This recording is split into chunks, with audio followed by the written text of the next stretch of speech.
Okay, so this is part of a larger project where, yes, this particular project, we're looking at a whole host of things related to energy transition. And specifically, when we mean energy transition, we mean transitioning away from fossil fuels like oil, gas, and coal towards more renewable sources of energy. And so research has come through and has said, this is just a quote from a letter that was published in Nature in 2016 by political scientists that were looking at some of the politics of energy transition. They say in many, if not most countries, rapid progress towards a low carbon economy seems technically feasible, but politically impossible. And so part of our work is to actually explicitly dig into the public opinion about energy transition in particular. And so in our work, we explicitly ask not just about attitudes about climate change, not just attitudes about environmental policy, but explicitly about moving away from fossil fuels towards more renewable sources of energy. In a context like Alberta, the politics of this are going to be particularly fraught, and we can see lots of it on display now in current events, but I think it's a through line into how I see a lot of things dealing with provincial politics in Alberta, but also how that translates into national politics in Canada. Two existential threats are cued. One is the existential threat from climate change, which I'm sure folks in the audience are familiar with, so I won't get into the research on that. But I want to focus instead on the political threat. And this is coming specifically from the current government of Alberta, but we've seen it in earlier iterations. Premier Kenney has gone and said that Alberta is under siege when we think about context of transition, or that climate policies are deliberately targeted against Alberta. And we can see it even in the news over the past day or so with the use of the carbon tax and how we're dealing with the politics of gas taxes and gas pricing in a context where it's not the environment that's driving the prices for these kinds of things, right? And so Alberta and this regional alienation and how that gets used as a foil. One of the things I think people can reasonably expect, or I would expect reasonable people to look at this and say, this suggests that energy transition is not going to get a whole lot of public support in Alberta, that the politics of it make it somewhat toxic here. It's fair to say elite political messaging could be interpreted as something like energy transition is an existential threat to Alberta because it is an existential threat to specifically the oil and gas industry. We explicitly ask how many Albertans actually see it this way. And so what I'm presenting will be data that were collected immediately following the 2019 provincial election, but we have other data collections that we've done either through our research team that I'll describe in a moment, where we're looking at British Columbia, Alberta, Ontario, and Quebec, in addition to Alberta, but also through work that we've done in other contexts as well. And so we've replicated or repeated these findings quite often. And so I'm confident in their results that we have. The team that I'm working with is with Laurie Thorlickson at the University of Alberta, and also with a postdoctoral fellow, Brooks Ticilia, here at the University of Calgary. And the largest goal of the project is to understand politics as a key constraint on specifically action towards climate change, but specifically looking at the political effects on energy transition. And so this is the idea that we think that politically some people are still going to come out and say that they think that climate change isn't a thing, but instead we think what most of the resistance is going to be coming through, we need to deal with climate change, sure, but we also seeing like transition away from fossil fuels, so energy transition as this kind of political existential threat. So the key questions we ask are, what do Albertans actually think about energy transition? We ask how it's shaped by who they are, so to see if there's any kind of systematic sociodemographic variation, if women are more likely to support transition than men, if people working in oil and gas are more likely to support transition, things along those lines. How is it shaped by what Albertans believe, by their preferences, their political preferences, their policy preferences, their economic preferences. And then we also look at this by how this is shaped by settler colonialism. I'll touch on this briefly, but the main thrust of this is that many of the claims that are made by Indigenous nations for autonomy over their land often relate to oil and gas projects or fossil fuel extraction or extractions along those lines. And so one of the things that we're interested in with respect to energy transition is how settlers in a settler colonial context react to those Indigenous claims, and if this makes them more or less, or what effect this has on their attitudes towards transition. Most of our data for this part of the project come from unique survey experiments, and that's what I'll present here. But we also have data that's looking at media narratives, corporate narratives in their public-facing documents, which may be more or less sincere than some of the other things that we've seen. But all this to say, the work that we're using here are data from unique survey experiments, in addition to some other stuff I can talk about if folks have questions about it. Okay, so fair warning, this next slide has a lot of information going on it, but I'm going to draw your attention to what I think are the most important parts. We asked a series of questions about energy transition. So if you look at the transition question, it's the column on the top left. We asked separately, Alberta should move away from oil and gas. We asked this separately from Alberta should move towards renewable sources of energy. One of the things about energy transition is that it's seen very much as a both and, not an either or. So people don't necessarily see this as a zero-sum trade-off. What we see is that people are thinking about moving away from oil and gas separately from moving towards more renewable sources of energy. And so I just want to pull out that I think they're part of the same concept, but they're not seen as zero-sum. And so asking people what they think about in terms of moving away from fossil fuels and moving towards renewable sources of energy, they're not seen as a zero-sum trade-off. I want you to focus on these numbers here. We would say 59% in terms of public opinion is a strong majority in favor. So a strong majority of Albertans believe that or agree that Albertans should move away from oil and gas. An absolutely outstanding supermajority thinks that Alberta should move towards more renewable sources of energy. We're even on things like 50-50 on expanding oil and gas. Lots of folks are proud of Alberta's oil and gas industry, but this doesn't change the fact that folks want to move towards more renewable sources of energy. I can get into more questions about this if folks have questions, but one of the things that comes through really clearly, we'll see in the next couple of slides. So here I've just got a picture to help highlight some of the results that we've seen in a lot of our data. This is simply looking at sociodemographic predictors, so who somebody is and how that affects their support for energy transition. So that horizontal line here, this means no effect. If any of the dots or the tails touch this line, it means no effect.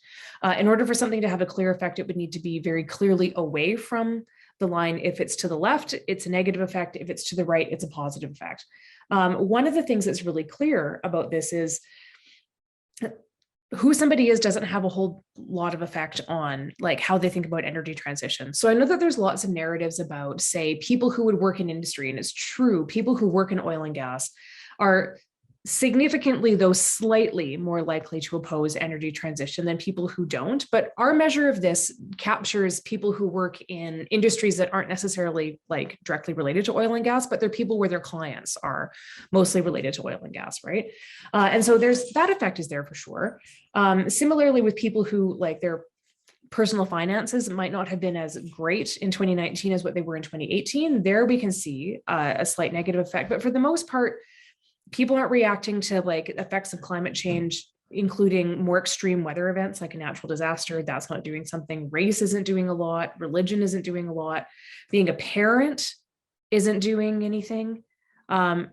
Being in a rural area isn't doing anything. I know lots of folks want to say that regionalism is driving a lot of this stuff, but not really in this context. Suburban, we're not really seeing a lot about sociodemographics. Where we see much stronger effects about how people feel about energy transition relates to their values and their beliefs and their preferences in politics. But even again here, it's not necessarily the things that people would expect. Or they're not the biggest predictors are not necessarily what things protect. So the first thing I would point out is that there isn't a whole lot of stuff that drives support for energy transition higher. And this isn't to say that it's because like people don't want energy transition. I would say quite the reverse. What I think we're seeing are ceiling effects, that support for things like energy transition is already really high. And so we're going to see more things that are likely to bring it down rather than to bring it up. And this is why I think the most important point to take away is that Albertans are supportive of energy transition in significant majorities, right? I don't know what's going on with social conservatism here. The one thing I want to point out is what makes people want transition more is if they're worried about climate change, not whether or not they believe it's human caused, but if they're actually worried about it. I also want to draw out things that are the negative predictors, but not necessarily like the biggest ones that people would expect. It's not really driven by UCP partisanship. Note, being a New Democrat isn't doing a whole lot of things either.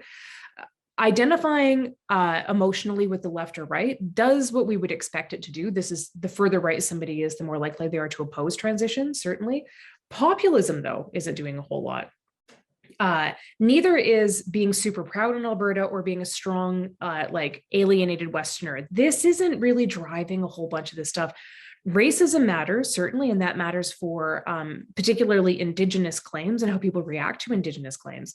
But the consistent biggest predictors are this economic conservatism and future hope in oil and gas. The future hope in oil and gas is a pretty elegant measure that we use. These are people who think that oil and gas is going to be the most important industry in Alberta, and that this is going to continue to be Alberta's most important industry in 25 years. The more people agree with that oil and gas is going to be key to Alberta's future, though obviously the more likely that they oppose energy transition, moving away from oil and gas. Here, for economic conservatism, this one is, I find, really interesting. These are folks who basically follow Reaganomics. So they think everybody makes money, or everybody benefits when business makes a lot of money, that government should stay out of job creation. This is pretty much this is a classic economic conservative measures. If you've ever heard of, say, a red Tory, or if you're looking and watching the Conservative Party of Canada leadership contest, people who are like, oh, we should just get back to like our economic or market driven principles, that's this. And this is consistently one of the negative things, or the negative predictors of energy transition, where we're going to find opponents for transition. That's where we're likely to find them. Okay. If we're looking for how people think and feel about Indigenous autonomy over their land with respect to fossil fuel development, the first thing I would point out is that most Canadians, settler Canadians, don't support this. Which is not surprising, but also I think very much part of the problem. Things that make people more likely to support Indigenous autonomy over the land, there's very few things, but one of them is, again, worry about climate change. And the largest negative predictor is predictably anti-Indigenous racism. Other things that we find. Most Albertans really, really want to see emissions from oil and gas reduced by 2030, but especially by 2050. I know that there's reason to be skeptical about corporate narratives about being net zero by 2050. But if we're looking at the public opinion about this, there is a public expectation that emissions from oil and gas are going to be things that will not be a prominent part of the future. People want stuff done about this. It's interesting too, in this, people identify the provincial government and the federal government, but especially the provincial government, as having a key or the top role to play in this. So industry has a role to play too, but people are expecting the provincial government to act.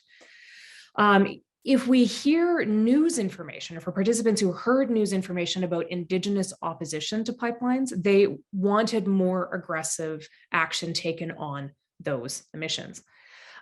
Similarly, most participants really want electricity transmission or an electricity generation to be made more green, or to be more focused on renewable energies, and hearing more about how renewables, the prices are coming down, that there's opportunities to make money in them. This made people want this more. And so one of the things I would take away from this is that Albertans don't feel the same way about coal in terms of a connection to it, or a kind of emotional or pride-based connection in something like coal, the way that they do oil and gas or the oil sands or things along those lines. And so this helps explain, I think, some of the opposition to metallurgic coal mining on the eastern slopes of the Rockies. People just don't want it, in part because they don't feel I feel like they've already moved away from, say, electricity generation from coal. There's a couple of implications I want to draw your attention to. If we're looking at the politics of energy transition, and the politics of transition are going to include where the resistance to it is going to be coming from. The resistance comes from market conservatives, people with high hopes in the future of oil and gas, even if they aren't necessarily grounded in reality, people who perceive that oil and gas is going to be Alberta's future, and people with specifically anti-Indigenous racist views. Those are the areas of opposition, and understanding that, I think, helps understand where the political constraints are going to be. I would say this is not the first place in Canadian politics I would identify settler resistance to Indigenous autonomy as a major stumbling block, but I feel like it's worth emphasizing that this is part, and if there's any kind of view of equity or like justice being brought through energy transition, the problem of settler resistance and racism to Indigenous autonomy persists and is a major problem here. And similarly, if people are looking for a bit of hope at the end of this, I would say that there is, amongst Albertans in particular and Canadians in general, there's much more of an appetite for transition away from fossil fuels towards renewable sources of energy than especially elite discourse coming from Alberta would suggest. I think I have very